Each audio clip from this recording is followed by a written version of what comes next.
सबको खूब खूब बधाई देते हैं। संप्राप्ते नववत्सरे प्रतिग्रहं कुर्यात् ध्वजारोहणम। जब नव संवत्सर आरंभ हो तो प्रत्येक वैदिक सनातन मतावलंबी हिंदू के घर में ध्वजारोहण अवश्य होना चाहिए।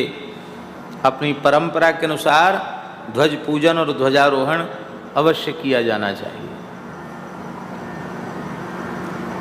कलश, कदली पत्र, बंधनवार आदि से घर को सजाना चाहिए। वेद लक्षणा भारतीय देसी गाय के गोबर से चौका लगा करके, उरेन डाल करके फिर सुंदर रंगोली बनानी चाहिए। कदली स्तंभ आदि आरोपित करके द्वार के दोनों ओर चतुर्मुख दीप वाले मंगल कलश विराजमान करके और देहली पर भगवान नृसिंह का पूजन करना चाहिए। गुग्गुल का धूप अर्पित करना चाहिए। गाय के घी से युक्त गुग्गुल का धूप अर्पित करके नृसिंह भगवान से प्रार्थना करनी चाहिए, प्रभु आप ऐसी कृपा करें कि इस घर में कोई अलाय बलाय घुसे ही नहीं, सब स्वस्थ निरोग रह करके स्वधर्म का पालन करते हुए भगवान के मंगलमय नाम का स्मरण करें। इसके बाद अपने घर में विराजमान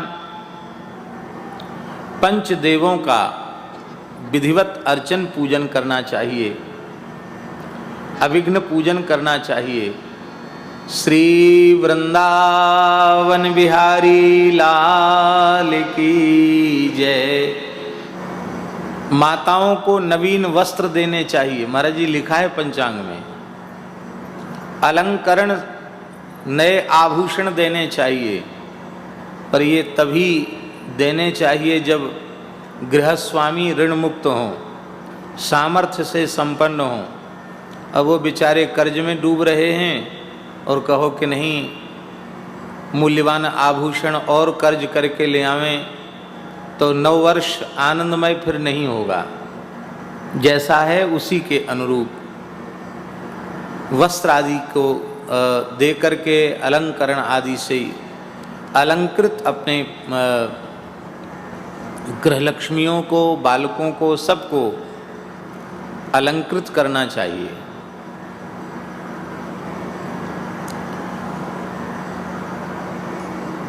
माता पिता का विधिवत पूजन करना चाहिए। सद्गुरु की सन्निधि हो तब तो कहना ही क्या, उनका भी विधिवत पूजन करना चाहिए।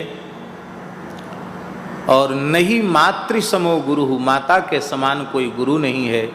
जन्मदात्री माता का विधिवत पूजन करना चाहिए नव संवत्सर के आरंभ में, और पिता का पूजन करना चाहिए, क्योंकि पिता भी गुरु पद वाच्य ही है। श्री शुक रामायण का आरंभ तो गुरुवर्थे त्यक्त राज्यो विचरदन वनम पद्म पद्भ्याम प्रियाया कहकर सुखदेव जी ने किया है। गुरुवर्थे का अर्थ वहाँ पितृर्थ है। ठाकुर जी यहाँ पितृर्थे त्यक्त राज्यो ये भी हो सकता था, पर यह न कहकर सुखदेव जी ने गुरुवर्थे ये कहा।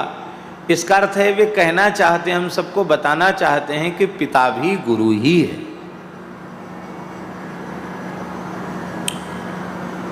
माता पिता का पूजन करना चाहिए। उन्हें नवीन वस्त्र पहनाकर फिर स्वयं नवीन वस्त्र धारण करने चाहिए। पिताजी को नया कुर्ता दो, नई धोती दो, नया दुपट्टा दो।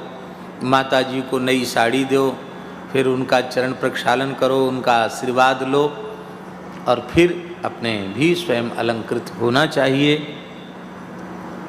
और पूज्य श्री ठाकुर जी की भी राम कथा, दोनों राम कथा हो रही, शाम को भी राम कथा और प्रातः काल की वेला में भी श्री राम कथा। कितनी भगवान की कृपा है कि दोनों अवसर हम सबको कथा के मंगलमय अनुष्ठान के द्वारा